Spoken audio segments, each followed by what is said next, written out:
नमस्कार दोस्तों, स्वागत है आप सभी का आपके अपने YouTube channel A to Z update में। आपका होस्ट और दोस्त दीपक गुप्ता स्वागत करता है इस नए वीडियो में। तो दोस्तों भाइयों, आज ये वीडियो आपके लिए बहुत ही इंपॉर्टेंट होने वाला है, क्योंकि आज इस वीडियो में हम बात करने वाले हैं कि बाइक टैक्सी जॉब एक कमाई का मौका है या फिर सरदर्द मात्र है। जी हाँ दोस्तों, आज इसी टॉपिक के ऊपर हम डिटेल में चर्चा करने वाले हैं और इस वीडियो को बनाने का मकसद यही है क्योंकि काफ़ी सारे युवा जो हैं अब बाइक टैक्सी जॉब्स को बहुत ज़्यादा सीरियस ले रहे हैं, एज अ कैरियर ये यहाँ पे उसको प्लान कर रहे हैं। तो इसलिए आपको इन सारे पहलुओं पर विचार करना बहुत ज़रूरी है, जो कि आज हम इस वीडियो में पॉइंट बाय पॉइंट आपके साथ डिस्कस करने वाले हैं। और साथ ही साथ दोस्तों, यहाँ पे आपके जो कमेंट्स हैं इससे रिलेटेड उन कमेंट्स का उत्तर भी देंगे अंत में, जिसके लिए आप इस वीडियो को अंत तक देखेंगे तो बहुत ही बेहतर होगा। तो चलिए बिना देर करे वीडियो को शुरू करें। उससे पहले आप सभी से एक छोटी सी रिक्वेस्ट है कि यदि आपने हमारे चैनल को अभी तक सब्सक्राइब नहीं किया तो मेक श्योर सब्सक्राइब कर लीजिएगा, नोटिफिकेशन बेल को भी प्रेस कर दीजिएगा। तो चलिए वीडियो को शुरू करते हैं।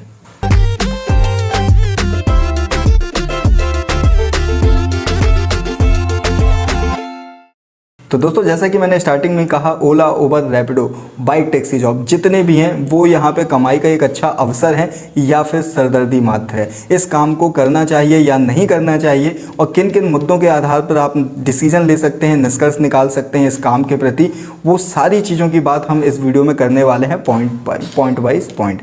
तो दोस्तों, यहाँ पे जो सबसे पहला पॉइंट निकल के आ रहा है वो है बाइक टैक्सी जॉब में ज्वाइनिंग प्रोसेस का।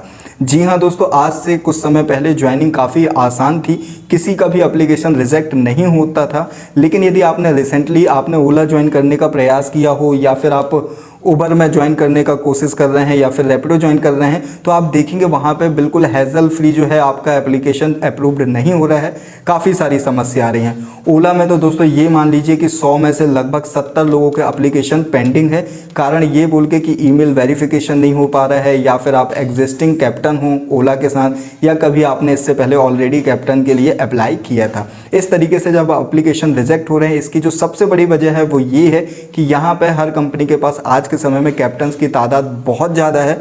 इस वजह से वो नए एप्लीकेशन को डायरेक्टली रिजेक्ट ना करके किसी न किसी प्रॉब्लम से वो उसको होल्ड कर रहे हैं। और ज्वाइनिंग प्रोसेस से लेके एक और डिफ़िकल्टीज़ है, एक और अपडेट है जो मैं आपके साथ शेयर करने वाला हूँ, वो ये है कि ऑलमोस्ट अब जो है जितने भी रजिस्ट्रेशन हैं उसमें बाइक टैक्सी को कंपलसरी कर दिया गया है। ओला तो हालांकि काफ़ी समय से बाइक टैक्सी परमिट वाली बाइकों को ही ऐड कर रही थी। रैपिडो और उबर में आप ज्वाइनिंग कर सकते हैं, लेकिन ज्वाइनिंग करने के बाद किसी भी प्रकार से कंपनी की कोई रिस्पॉन्सिबिलिटी नहीं होगी यदि आपका कोई भी पुलिस चालान बनता है तो। चलिए अब हम बढ़ते हैं अगले पॉइंट की तरफ। दोस्तों, यहाँ पे अगला पॉइंट है जो हमारा बाइक टैक्सी परमिट से रिलेटेड है और साथ ही साथ पुलिस चालान को लेकर है।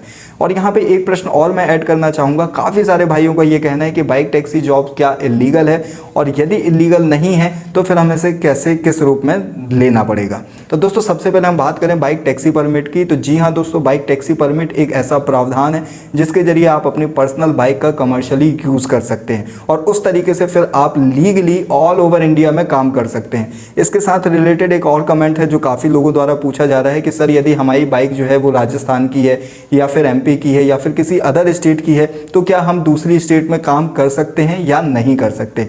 तो दोस्तों, यहाँ पे दोनों चीज़ें हैं। आप बाइक टैक्सी परमिट के साथ भी काम कर सकते हैं और बिना बाइक टैक्सी परमिट के साथ भी अदर स्टेट में काम कर सकते हैं। लेकिन ये तब तक कारगर होगा जब तक कि वहाँ पे पुलिस वेरिफिकेशन या फिर पुलिस चालान की समस्या नहीं होती है। यदि वहाँ पे पुलिस चालान बन रहे होंगे तो फिर आपको लीगली काम करने के लिए आपकी बाइक का टैक्सी परमिट होना बहुत ज़रूरी है। और एक बार यदि आपकी बाइक का टैक्सी परमिट बन जाता है, वो चाहे किसी भी स्टेट का हो, फिर आप लीगल तौर पर ऑल ओवर इंडिया में कहीं पर भी बाइक टैक्सी सर्विसेज या फिर इससे रिलेटेड किसी भी कमर्शियली सर्विसेज में भाग ले सकते हैं, उसके साथ काम कर सकता है। डॉक्यूमेंट्स की बात करें दोस्तों, तो बाइक टैक्सी परमिट में कन्वर्ट कराने के लिए आपके गाड़ी के पूरे कागजात होने चाहिए, उसका पीयूसी होना चाहिए, उसके बाद इंश्योरेंस होना चाहिए और आपके आईडी प्रूफ वगैरह ये सारी चीज़ें होनी चाहिए। इसके अलावा आपका एक और एडिशनल डॉक्यूमेंट्स लगेगा, उसको हम पुलिस वेरिफिकेशन के रूप में जानते हैं। जी हाँ दोस्तों, जिस भी ड्राइवर के नाम पर गाड़ी रजिस्टर्ड होगी उसका ड्राइविंग लाइसेंस और ये सारे डॉक्यूमेंट्स लगेंगे, उसी व्यक्ति का यहाँ पे पुलिस वेरिफिकेशन भी होना चाहिए। उसी के बाद जो है टैक्सी जो है परमिट बन पाएगा। दोस्तों, किसी भी जॉब को करने के लिए ये पॉइंट सबसे अहम हो सकता है, वो है उसकी सेफ्टी, उसकी रिस्क कैपेसिटी और उसकी ग्रोथ।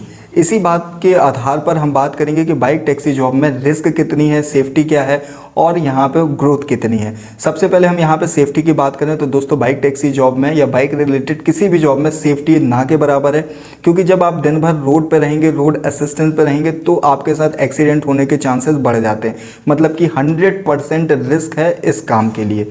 और इसके अलावा भी हम बात करें, यदि एक्सीडेंट की समस्या नहीं भी होती है तो बाइक टैक्सी जॉब जो है वो कुछ हद तक सेफ बिल्कुल भी नहीं है, क्योंकि आपके साथ हर बार एक अननोन व्यक्ति काम करता है। और कुछ ऐसी वारदातें भी हुई हैं जिसकी वजह से अब इस चीज़ को लेके जो है जागरूकता और फैलाने की बात है और फैलाने की ज़रूरत भी है हमें, क्योंकि रात बेरात जैसे काफ़ी सारे लोग हैं जो नए युवा हैं वो इस काम को कर रहे हैं, तो उनको नहीं पता होता कि उसके पीछे जो बैठा पैसेंजर उसका माइंडसेट क्या है और वो किस इरादे से आपके साथ राइड कर रहा है। कई वारदातें ऐसी हुई हैं कि राइड के दौरान ऐसे सुनसान रास्ते में आपको रोककर आपके साथ लूटपाट की जा सकती है। ये यहाँ पे आपको सुरक्षित रहना है तो आप ये विशेष ध्यान रखें कि कभी कोई ऑफलाइन राइड ना करें।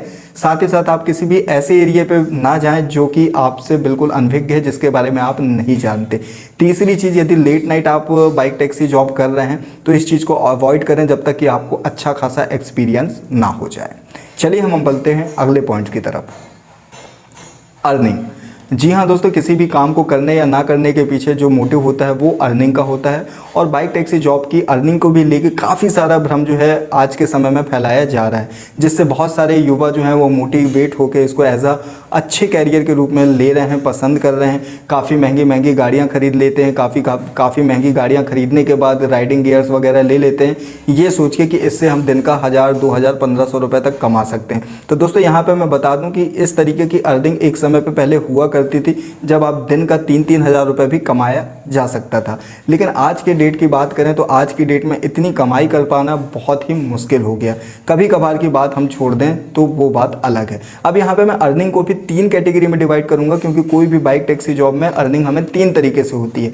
सबसे पहली अर्निंग जो होती है वो होती है कि जब आप किसी भी ट्रिप को कंप्लीट कर रहे होते हैं तो आपका जो फेयर है वो आपको मिल जाता है, ये आपकी डायरेक्ट इनकम होती है।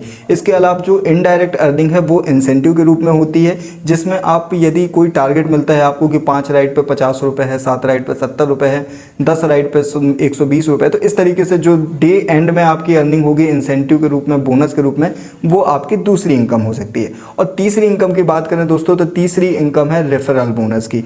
जी हाँ दोस्तों, हर कंपनी का एक रेफरल प्रोग्राम होता है जिसके जरिए यदि आप उस प्रोडक्ट को या उस कंपनी को किसी और व्यक्ति तक रेफ़र करते हैं और वो उसको ज्वाइन करता है तो उसके बिहाफ में आपको रेफरल बोनस मिल जाता है।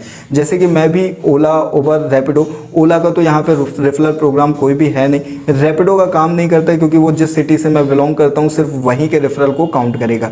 लेकिन दोस्तों यदि आप उबर से जुड़ना चाहते हैं तो नीचे दिए गए लिंक से, जो कि मेरा रेफरल लिंक होगा, उससे उबर को ज़रूर ज्वाइन करें। इससे आपको 2 तरीके से फ़ायदा होगा। सबसे पहले तो आपको ज्वाइनिंग बोनस मिलेगा जिसमें कि आपको कुछ मल्टीपल राइड का टारगेट होगा।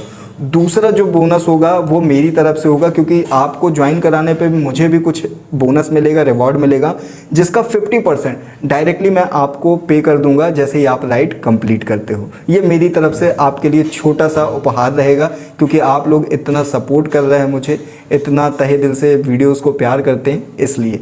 चलिए अब हम बात करते हैं अगले पॉइंट की। अगले पॉइंट की यदि हम बात करें दोस्तों तो यहाँ पे अगला पॉइंट जो निकल के आता है वो फ्यूल कंजम्पशन का है। और काफ़ी सारे लोगों का कहना है कि क्या इसमें कमाई इतनी है कि हम अपना अच्छे से काम कर सकते हैं। तो दोस्तों देखिए, मैं क्लियर कर देता हूँ, यदि आप 250 सीसी से ऊपर की गाड़ी का यूज़ करके इस काम को करना चाहते हैं और आप ये सोच रहे हैं कि आपकी जो कमाई है वो अच्छी हो जाएगी, तो मैं मना करूंगा दोस्तों, आप इस काम को मत कीजिए। क्योंकि यहाँ पे जो एक एवरेज की बात करें तो कंपनी हमें, यहाँ पे मैं ओला, उबर, रैपिडो सारी कंपनियों की एक एवरेज पे आउट की बात कर रहा हूँ कि हमें 1 किलोमीटर के लिए 6 रुपये से लेके 8 रुपये तक का पे आउट किया जाता है। अब उसी जगह पे यदि आपकी गाड़ी का एवरेज कम है तो फिर आपको ये काम जो है नुकसानदायी हो सकता है। लेकिन यदि आपकी गाड़ी का एक डिसेंट एवरेज है 55-60 का, तो फिर आप इससे कमाई कर सकते हैं। तो दोस्तों इसमें बताई गई सारी जानकारी जो है वो मेरे व्यक्तिगत अनुभव से हैं, मेरे एक्सपीरियंस से हैं, क्योंकि मेरे को अभी तक बाइक टैक्सी जॉब में कम से कम 4 से 5 साल का अनुभव हो चुका है और मैं सारे प्लेटफॉर्म्स में काम कर चुका हूँ। ओला में भी मैंने काम किया है, उबर में भी काम किया है, रैपिडो में भी काम किया है। राइट नाउ जो है अब मैं अपने वापस प्रोफेशन की तरह शिफ्ट हो चुका हूँ, क्योंकि लॉकडाउन में मैं इसी काम को कर रहा था, इसलिए अब थोड़ा सा मैं टाइम आपको कम दे पाऊंगा। लेकिन यकीन मानिए मेरा जो प्रयास है वो सिर्फ और सिर्फ आप तक सही जानकारी पहुंचाने का होगा और मेरा मकसद सिर्फ और सिर्फ अब यही है इस चैनल पर वीडियोस डालने का कि मैं आप सारे भाइयों का मार्गदर्शन कर सकूं, आप सभी तक सही सलाह पहुंचा सकूं। और दोस्तों लास्ट में आपसे मैं एक निवेदन और करना चाहता हूं, आप लोगों के बहुत सारे ऐसे कमेंट हैं जिसका कमेंट करके रिप्लाई कर पाना संभव नहीं हो पाता, या उस कमेंट के जरिए मैं आप तक वो सही बात, सही जानकारी नहीं पहुंचा सकता हूं। तो मैं यहाँ पे एक छोटा सा प्लान कर रहा हूं जिसके बारे में मुझे आपसे परमिशन लेनी है कि क्या हम संडे को एक ऐसा डेडिकेटेड वीडियो बनाएं जिसमें आपके एक हफ्ते के पूछे गए सारे कमेंट्स होंगे। यदि इस बात को लेकर आप कमेंट करते हैं तो डेफिनेटली हर संडे एक हमारा वीडियो ऐसा आएगा जिसमें सिर्फ और सिर्फ आपके पूछे गए प्रश्न होंगे, आपके पूछे गए डाउट्स होंगे और आपके किए गए कमेंट्स होंगे। उसी का उत्तर हम उस वीडियो में देने वाले हैं। तो दोस्तों आज के वीडियो में बस इतना ही। उम्मीद करता हूँ कि आपको ये वीडियो अच्छा लगा होगा, ये जानकारी अच्छी लगी होगी, और ज़रा सा भी इससे आपको फ़ायदा पहुँचा है तो प्लीज़ इस वीडियो को ज़्यादा से ज़्यादा लाइक कीजिएगा, ज़्यादा से ज़्यादा भाइयों तक शेयर कीजिएगा, और चैनल को अभी तक सब्सक्राइब नहीं किया है तो सब्सक्राइब भी कर लीजिएगा।